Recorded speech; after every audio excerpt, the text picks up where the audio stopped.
Assalamualaikum warahmatullahi wabarakatuh. Perkenalkan, nama saya Randa Adilhaq, absen 31 dari kelas 12-7. Pada kesempatan kali ini, saya akan membuat pembahasan tentang metabolisme enzim. Pertama-tama, apa itu metabolisme? Jadi, metabolisme adalah serangkaian reaksi kimia dalam tubuh organisme yang bertujuan untuk menghasilkan energi dan menyusun molekul yang dibutuhkan oleh tubuh.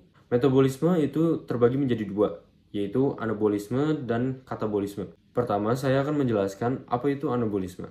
Jadi, anabolisme adalah penyusunan molekul sederhana menjadi molekul kompleks atau yang memerlukan energi. Sedangkan untuk katabolisme itu pemecahan molekul kompleks menjadi molekul sederhana atau yang menghasilkan energi. Selanjutnya yaitu enzim.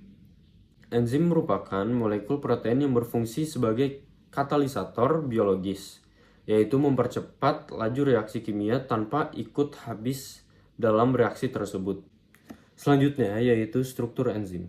Di dalam struktur enzim itu terdapat dua situs, yaitu situs aktif dan situs allosterik.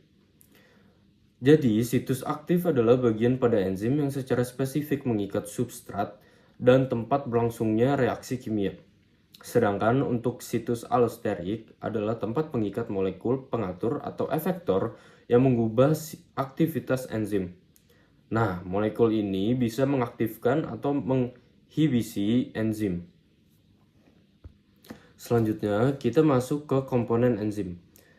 Di komponen enzim itu ada apoenzim, kofaktor, koenzim, sama haloenzim.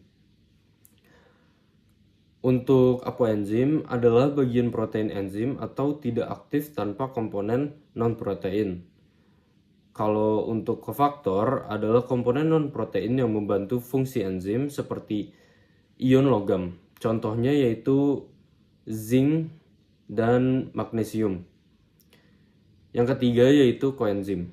Koenzim merupakan molekul organik kecil seperti vitamin B yang membantu enzim.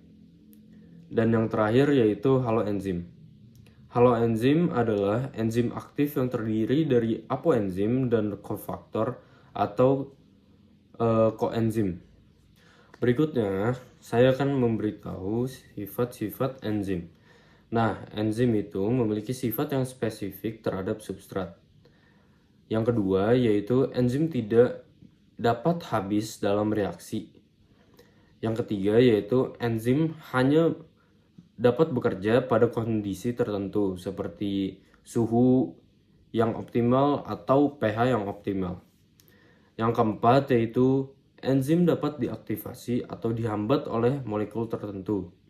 Dan yang terakhir yaitu enzim menurunkan energi aktivasi reaksi. Nah, saya akan memberitahu beberapa faktor yang mempengaruhi kerja enzim. Yang pertama yaitu suhu. Enzim itu memiliki suhu yang optimum yang berbeda-beda. Jika suhu terlalu tinggi, maka itu dapat membuat enzim terdenaturasi sehingga tidak dapat berfungsi dengan baik. Faktor yang kedua yaitu pH. Enzim memiliki pH yang optimum yang berbeda-beda. Faktor yang ketiga yaitu konsentrasi substrat. Jika semakin banyak substrat, maka reaksi meningkat hingga titik jenuh. Yang keempat yaitu inhibitor. Inhibitor adalah molekul yang menghambat aktivitas enzim seperti inhibitor kompetitif dan non-kompetitif. Yang terakhir yaitu aktivator. Jadi aktivator itu adalah molekul yang dapat meningkatkan aktivitas enzim. Lalu cara kerja enzim itu ada beberapa teori. Teori pertama yaitu teori gembok dan kunci atau lock and key. Dan yang kedua yaitu teori kecocokan, terinduksi atau induced fit. Pertama, saya akan menjelaskan teori lock and key atau gembok dan kunci. Pada teori ini, enzim hanya bekerja untuk satu jenis substrat saja yang akan berikatan pada sisi aktif. Nah, enzim bisa kita bilang sebagai gembok dan substrat bisa diibaratkan sebagai kunci. Enzim ini bergabung dengan substrat membentuk kompleks enzim substrat. Lalu substrat diubah menjadi produk yang kemudian dilepas dari enzim.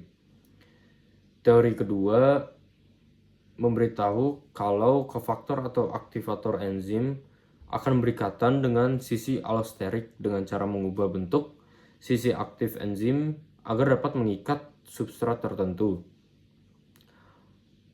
Substrat kemudian diubah menjadi produk dan lepas dari enzim. Lalu enzim dapat digunakan kembali untuk substrat berikutnya.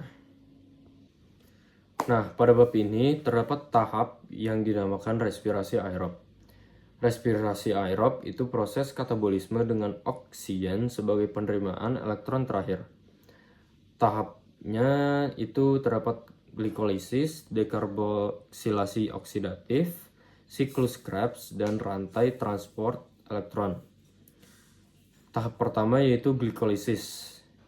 Pada glikolisis itu terjadi glukosa yang dipecah menjadi 2 molekul asam pirufat. Hasil pada tahap ini yaitu 2 ATP dan 2 NADH. Tahap yang kedua yaitu dekarboksilasi oksidatif. Pada tahap ini itu terjadi asam pirufat yang diubah menjadi asetil KOA.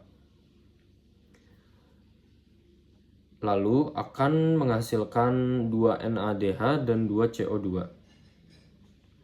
Yang ketiga yaitu siklus Krebs.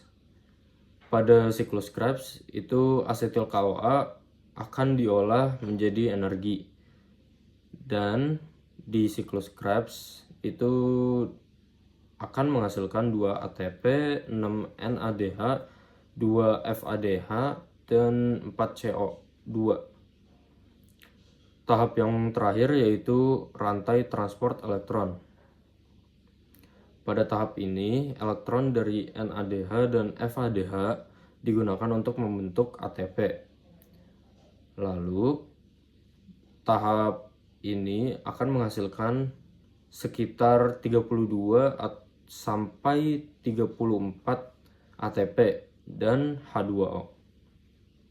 Di bab ini juga terdapat tahap yaitu respirasi anaerob.